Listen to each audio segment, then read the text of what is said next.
Look at this black man. Who does he think he is? The words, laced with venomous scorn and barely concealed hostility, hung in the cool morning air, just outside the stately stone portico of the district precinct in the sun-drenched coastal town of Port Soleil. The black man, whose expensive silk shirt caught the golden light of the rising sun, didn't flinch. His gaze, intensely calm, remained fixed on the precinct's ochre facade, as if he were studying its most minute architectural details. Then came the first bump, a deliberate, jarring shoulder check. He didn't move an inch. Another, more brutal shove followed.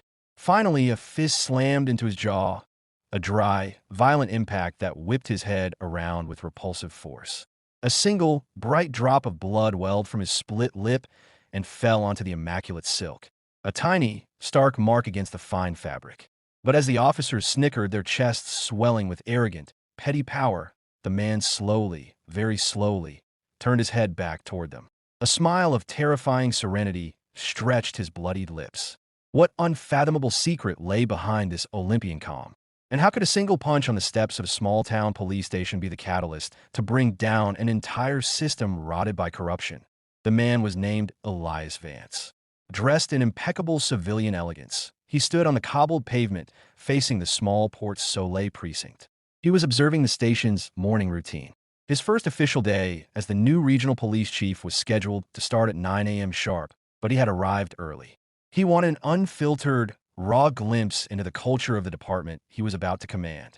He was the chosen one, specifically appointed by the ministry to dismantle the systemic corruption that plagued the region. He wore no uniform, only luxurious civilian attire. The fluid silk shirt and dark flannel trousers, the outfit of a man who commands respect by his mere presence, without needing a badge to enforce it. Officer Rick Morgan, a man with a bruising, burly build, a weathered face, and a reputation for routine brutality, was the first to notice him. Morgan, flanked by his cohorts, officers Todd Harris and Luke Miller, was instantly and profoundly offended. The black man's poised demeanor, his costly attire, everything about him seemed an affront. For Morgan, his presence, and especially his apparent lack of deference, represented an intolerable challenge to his self-proclaimed authority over what he considered his territory. "Look at this peacock," Morgan muttered to his partners, his voice thick with contempt born from a toxic blend of class resentment and blatant racial prejudice. The three officers changed trajectory, marching straight toward Elias Vance with the heavy, measured, aggressive gait of predators circling their prey. Vance remained perfectly still, observing the escalation with clinical concentration. He was not a victim. He was a field sociologist. He met Morgan's menacing approach with a calm, evaluating gaze, refusing to blink or show any sign of fear. It was a silent, potent refusal to submit to their intimidation. Morgan stopped inches away, his face contorted in a sneering rictus. "Got a problem? What are you looking at?" The question was pure provocation, an invitation to confrontation. Elias Vance held his silence for a moment longer, mentally cataloging every microaggression, every intonation, every posture. When he finally spoke, his voice was devoid of emotion, calm, measured, almost academic. "I'm simply admiring the architecture. This building has history." This serene, coldly intelligent reply infuriated Morgan beyond measure. It came from a world he didn't understand, a world of refinement and self-control that was utterly foreign and, therefore, beyond his ability to dominate.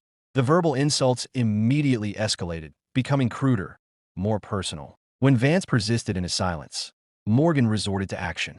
He shoved him violently in the chest, a gesture designed to unbalance him, to make him stumble back. Elias Vance absorbed the shock, his feet remaining solidly planted. His body had barely moved. His refusal to fall, or even stagger, enraged Morgan further. It was a silent rejection of his physical dominance, a denial of his brute force. "Who do you think you are, clown?" Morgan roared, his voice echoing across the small square. "You think that fancy shirt makes you a man?" The situation had far exceeded simple harassment. It was now calculated battery, a display of force aimed at enforcing submission through pain and humiliation. As Elias Vance still didn't react, merely fixing him with that unfathomable look, Morgan's bruised pride exploded. He cocked his arm and delivered a full-force hook to Vance's jaw. The sickening sound of impact, a wet, solid crack, tore the morning calm that Vance's head snapped back with shocking violence. He staggered, taking one step back and raise a hand to his split lip. A single, solitary drop of blood fell, leaving a noticeable line down the immaculate silk of his shirt. The precise moment Morgan's fist landed, Elias Vance's period of observation ended. A terrifying, icy, surgical calm replaced his earlier serenity. He was no longer a sociological subject. He was the prosecutor, the judge, and the executioner. He slowly turned his gaze back to Morgan. A slight smile, utterly devoid of humor, played on his bloodied lips. Morgan, panicked by the violence of his own act and the small crowd of onlookers beginning to gather, clumsily tried to justify his assault by disguising it as legal procedure. That's what you get for resisting. You are under arrest for assault on a law enforcement officer and vagrancy. Without ceremony, Morgan and Harris began an aggressive, illegal body search. They expected to find drugs, maybe a weapon, something to validate their prejudice and justify their violence. Instead, Officer Harris triumphantly pulled a soft leather case from the inner pocket of Vance's jacket. Inside lay a heavy, ornate police badge and an official ID card. "Ah, playing cop now, are we?" Morgan scoffed, mocking the find to conceal his mounting unease. Blinded by their own arrogance, they refused for a second to believe the insignia belonged to him. They instantly accused him of impersonating an officer, a serious felony. Elias Vance ended their bravado. His voice, though low, was razor-sharp. He began citing specific articles of the National Police Code of Conduct and the Code of Criminal Procedure with chilling precision. "You are in violation of Article R434-17 concerning the use of force. Your search is illegal in the absence of any specified threat under Article February 2nd, 78 of the Code of Criminal Procedure. You are currently generating a multi-million-dollar civil liability for the city and embarking on a trajectory that will end your careers and likely lead you to prison." He advised them, in a tone that was no longer advice but an order to wait for the arrival of a supervisor, adding with biting irony, "The police chief is about to arrive." Inside the precinct, veteran Sergeant Peter Martin, a man close to retirement, watched the scene on a surveillance monitor with growing horror. He had just realized this man was no ordinary citizen. At that exact moment, Captain Vivian Leroy, the precinct commander, arrived for her shift, expecting to welcome her new superior. "Officer Morgan, what is going on here?" she demanded, her voice furious at the chaos on her steps. Morgan, frantic, launched into a litany of lies, but Captain Leroy's experience allowed her to read the truth in the blood on the stranger's face and the defensive, expanded posture of her own officer. She turned to Vance, completely ignoring Morgan. "Sir, your identification, please." Elias Vance dropped the pretense. He locked eyes with her, and his voice resonated, clear and authoritative, leaving no room for discussion. "Captain Leroy, it's a pleasure to finally meet you. I am Elias Vance, your new regional police chief. I believe our meeting was scheduled for 9 o'clock. A devastating silence fell over the small square.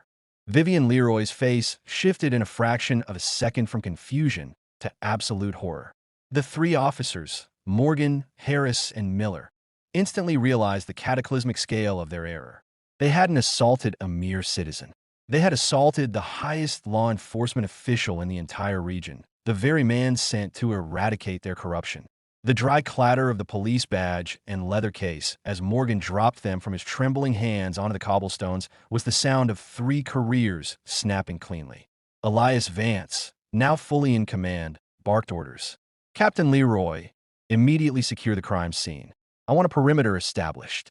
He then turned his icy gaze to the 3 petrified officers. "You are all 3 under arrest." He ordered Captain Leroy to personally disarm and handcuff Rick Morgan, the man who had just struck him. The humiliation was total, public, and absolutely deserved. The incident instantly became a national scandal. Videos filmed on passing citizens' phones went viral within hours, forcing Vance to organize an emergency press conference. At 2 p.m., Chief Vance, his face bruised but his posture straight and resolute, addressed the nation.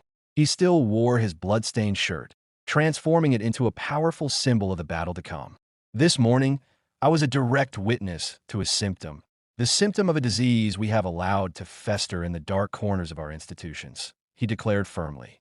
He announced the immediate suspension of the 3 officers and the launch of a full audit of the precinct. "We will excise this cancer at the root and build a police service every citizen can trust and respect."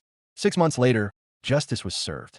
Faced with overwhelming video evidence, former officer Rick Morgan was sentenced to 10 years in criminal prison for aggravated assault and fundamental rights violations by a public authority figure. Former officer Todd Harris received 5 years. Former officer Luke Miller was sentenced to 3 years of probation and a permanent ban from any function in law enforcement. The precinct audit led to the dismissal of several other corrupt agents and the promotion of Captain Vivian Leroy to deputy chief.